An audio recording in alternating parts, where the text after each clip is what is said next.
Hey everyone, welcome to Neil Talks. My name's Neil and it's time to talk more Avatar: The Last Airbender. I am loving the series. We're already halfway through the first season and the story just gets more complicated, more interesting, more evolved with every episode. I'm really enjoying the journey so far, so much so that I am episodes ahead of my YouTube release schedule. If you want to get ahead, consider checking out my Patreon, patreon.com/Neil Talks, where we're at least 3 weeks ahead right now. We might possibly be even a little bit further ahead than that. And you can check out all my reactions there, including full-length reactions to every show I do here on the channel. We had a fun episode last week where even though we haven't reached the North Pole yet, Aang has started to learn waterbending from Katara. She doesn't know a ton, but what she does know, she's passing on to Aang, and he's picking it up very quickly, which is encouraging because by the time this comet arrives next summer, he needs to be a master not just of air, which he already is, but also of water and earth and fire as well. The curious thing will be, once we've mastered water, between Katara and the water tribes of the North Pole instructing him, who's going to be instructing him in the ways of earth and fire? I could see us maybe going back to Bumi to learn about earthbending. He seems like he would be a good candidate to train Aang, but maybe we'll have a new member of our team by then who happens to be an earthbender as well. And again, down the road, and I know I'm looking quite off into the distance now, who will be teaching Aang firebending? That's going to be very interesting, because Zuko, while he's our main protagonist, he's not exactly affiliated with his father in the Fire Empire proper. Maybe Uncle Iroh will be somehow, maybe he'll switch sides and train Aang, or maybe, we're still relatively early days here. Maybe there's going to be a whole bunch of new characters that are involved in Aang's training as we go. So I'm excited to see him learn more about his abilities. I want to see Katara become a better waterbender too. She's making progress. She learned the water whip last episode when it mattered most, and maybe they'll be able to learn a few more skills before they even get to the North Pole, where they will be properly trained. Yeah, I'm looking forward to jumping into this next one. So let's get right into it. This is episode 10 of season 1, and it's called Jet. Oh. Where's Momo? What are those other animals, and who trapped them?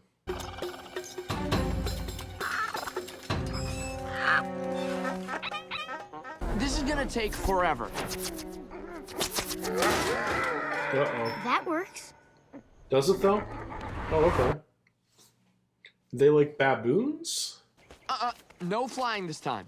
Think about it. Somehow Prince Zuko and the Fire Nation keep finding us. It's because they spot Appa. He's just too noticeable. Sokka's just jealous because he doesn't have an arrow. Sokka's got a point. Who made you the boss? Who made I'm him not the the boss, I'm the leader. If anyone's the leader, it's Aang. I mean, he is the Avatar. Are you kidding? He's just a goofy kid. He's right. I am. I bet you wouldn't be so bossy if you kissed a girl. I've kissed a girl. You just haven't met her. Who? Gran? I've met Gran. A girl kissed you. You didn't exactly kiss her back. Who knows? Walking might be fun. Walking stinks. How do people go anywhere without a flying bison? Walking I don't know, sucks. Aang. Why don't you ask Sokka's instincts? They seem to know everything. I'm tired of carrying this pack. You know who you should ask to carry it for a while? Sokka's instincts. That's a great idea. Hey, Sokka's instincts. They're being kind of dicky. But the important thing is that we're safe from the Fire Nation. Uh-oh. A little orientation skill would have been good.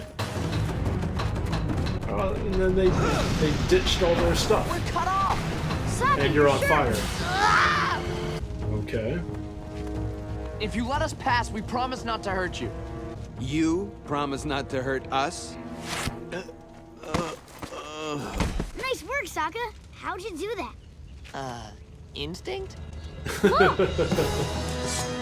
Who's this? Earthbender? Oh. Man's Down got you go. skills.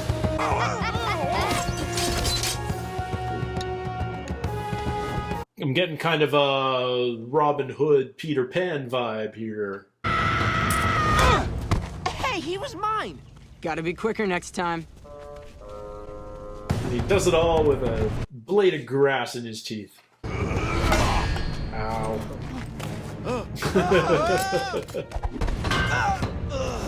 Man! Hey, Hi.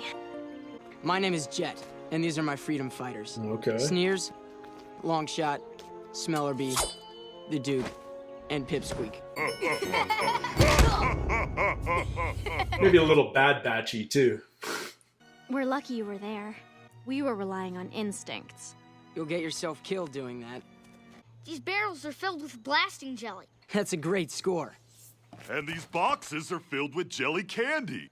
Let's not get those mixed Yeah, up. I was just about to Send the say. stuff back to the hideout. You guys have a hideout? You want to see it? Yes, we want to see it. Oh. Katara is smitten. Grab hold of me, Katara. Let's go sepia for a minute. Cool. It's an Ewok village. One day, we'll drive the Fire Nation out of here for good and free that town. That's so brave. If this was episodes ago, I would have said, oh, this guy's definitely going to join. But maybe we're just building allies as we go, and they're all going to be called back in future seasons. So I might know a way that you and Aang can help in our struggle. Unfortunately, we have to leave tonight. Sokka, you're kidding me. I needed you on an important mission tomorrow. What mission? Jet knows how to play. Someone's approaching. How many? I think there's just one. False alarm. He's just an old man. Uh-oh.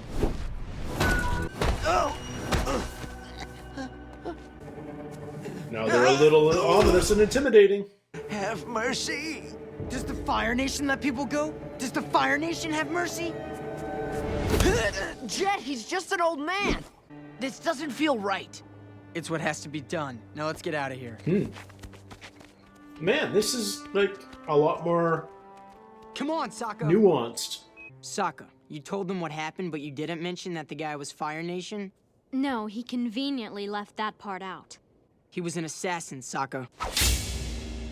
He was sent to eliminate me. You helped save my life, Sokka. I knew there was an explanation. I didn't see any knife. Yeah. I don't trust this Jet kid now. There was no knife. I'm going back to the hut and packing my things. I'm Team Sokka right now. The Fire Nation is planning on burning down our forest. If you both use water bending to fill the reservoir, we could fight the fires. Okay, why does he really need the reservoirs full? You're jealous that he's a better warrior and a better leader. Come on, Aang. Sorry, Sokka. Yeah, like, it's not clear cut. There's shades of gray here for sure. And you don't know who to believe, like, genuinely. Trust your instincts, Sokka. Okay, they want to fill the reservoir. Now listen, you are not to blow the dam until I give the signal. If the reservoir isn't full, the Fire Nation troops could survive. So they just What want... about the people in the town? Won't they get wiped out too? Okay. Look, Duke, that's the price of ridding this area of the Fire Nation. Kill the garrison and the town. That's not good. Uh-oh. Sokka, I'm glad you decided to join us. I was hoping you'd have an open mind, but I can see you've made your choice. You can't do this. Cheer up, Sokka. We're gonna win a great victory against the Fire Nation today. Sokka apologized? Yeah, Yeah, I now was they should surprised be too. suspicious. I guess something you said got through to him. I've never used bending on water I can't see. You can do this. What about me? I know the Avatar can do this. So you can bend steam? You two keep it up, I'll go check on things at the reservoir. When we're done, we'll meet you over there. Actually, probably better if you meet me back at the hideout when you're done. Yeah, you guys should be suspicious by now. Well, we finished early. I'm sure he'll be happy to see us. Yeah. Jet's a great leader. We follow what he says, and things always turn out okay. Oh, Fire Nation traps. If that's how Jet leads, then he's got a lot to learn. Hey! Boom. You gonna eat your lychee nuts? Thank you. Why would they need blasting jelly? Because Jet's gonna blow up the dam. What? No, that would destroy the town. Mm-hmm.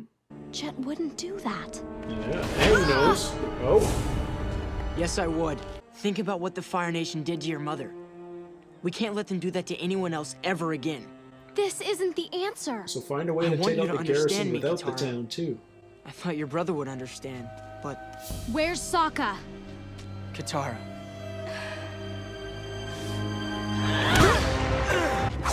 You're not going anywhere without your glider.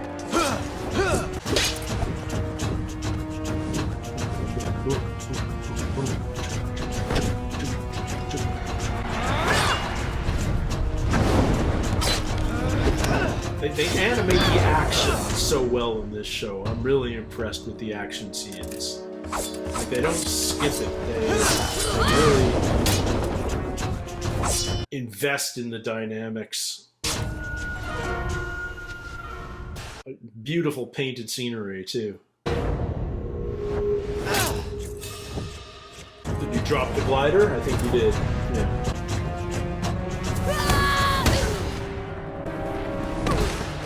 Ow.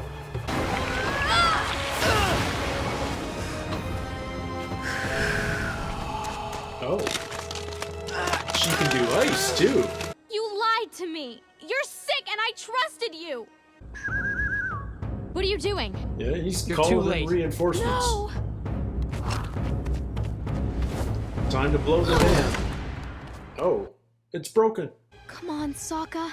I'm sorry I ever doubted you. Please. Sokka's chance to save the day? Hey, long shot. Oh boy. Oh boy. Wow, we're blowing the dam. Oh my god, we're doing it. No, my cabbages! Oh my god. We're actually destroying the town. All those people. Jet, you Or did monster! did he This was evacuate a the victory, town? Katara. Remember that. And this valley will be safe. It will be safe. Without you. The old man you attacked. He urged them to trust me, and we got everyone out in time. Alright. Goodbye, Jet. Yip yip. Yep, yep, indeed. How come you went to the town instead? Let me guess. Instinct. Your instincts told you. Hey, sometimes they're right. Sokka? You know we're going the wrong way, right? And sometimes they're wrong. Fair enough. Awesome. Another Filoni episode.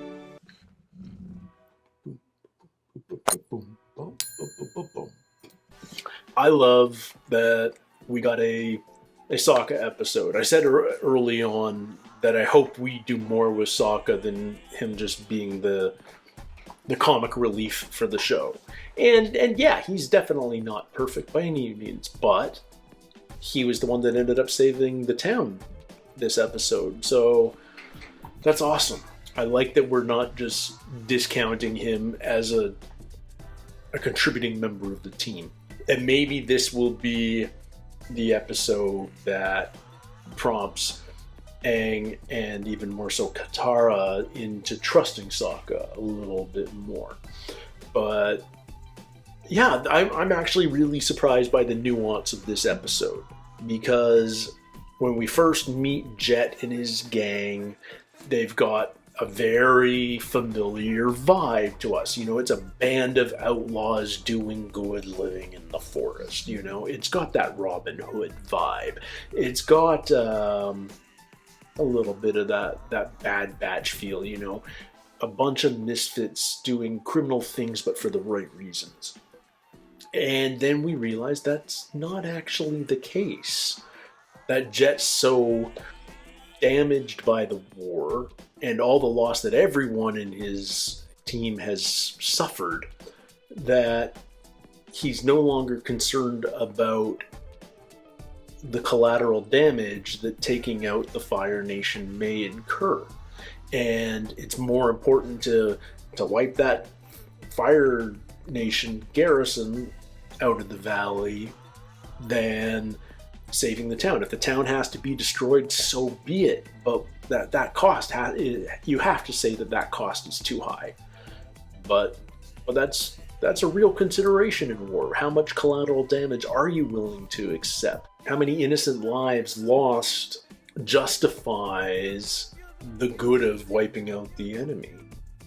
There's no clear answer, but I love that this show is actually addressing that. You know, I was hoodwinked by Jet.